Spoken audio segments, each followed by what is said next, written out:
when I'm working out, I always do one extra rep, one extra set, because it's a promise I kept to myself. And here's the biggest thing, it's a pattern. It's a pattern I keep of me. I always do a little extra. I always go the extra inch. And the quickest and easiest place to do it is the gym. Because I can always grab one more weight, one more set. And here's what it does. It shifts your identity. That which you do not hate, you will eventually tolerate. I'm constantly in a crisis to get to the next version of me. It's not like I'd like to. I am in a crisis to get the next version of me. And so the guy sitting in front of you right now, if I come back in a year and I'm just the same exact person with the same thoughts, same ideas, same ways of delivering them, this was a wasted year of my life, right? So I want to know how to get to that next version of me.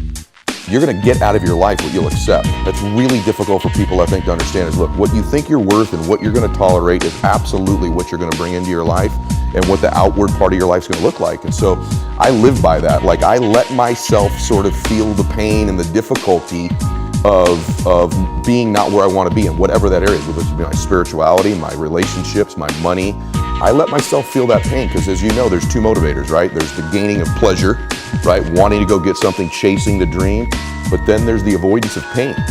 And for a lot of champions, that's a pretty big driving force for them. And so at least for me, I leverage both of those things on me to get myself to take action, right? So I want to know how to get to that next version of me. And so for those of you that struggle with taking criticism, you gotta ask yourself, how important is it to you to grow? Because you were put on earth to grow, to contribute, to serve, to help. You were in your way.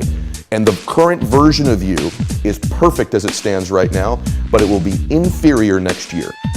Your mind gravitates towards which it is most familiar with. And so if you're really familiar with what you're worried about and what your problems are and your fears are, and that becomes your dominating thinking, I know you've all heard this, but here's the reason why. Your mind loves what's familiar. Okay. And so if you don't go touch dreams, for example, just experience it for a second. For example, we would go down once every 8 weeks. If I did well in business, we really knocked it out, we could find a deal. I had $200, we'd go to the Ritz-Carlton or some hotel, Ocean, and for one day oceanfront, feel like what it felt like to valet your car, right? Walk in the lobby, Mr. Milet, welcome back, right? She'd go get a massage, I'd play a little bit of golf, and just for that day, I'd touch the dream. And then we do it again in a month or two, and again in a month, just little tastes of it.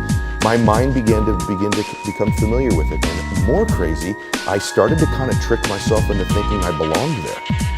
Because we never end up anywhere we don't believe we don't belong, and then we're not familiar with. So there's these things you'd like to do in your life, either visually seeing them over and over again and repeating those images to yourself, that's powerful, but a double whammy is to not only repeat them and see them, but to go see, there's one thing that's a visual stimulus in your brain that makes you want to do something. The triple whammy is if you could see it, touch it, feel it, and smell it. If you allow all your senses to experience something, it becomes far more familiar to your brain.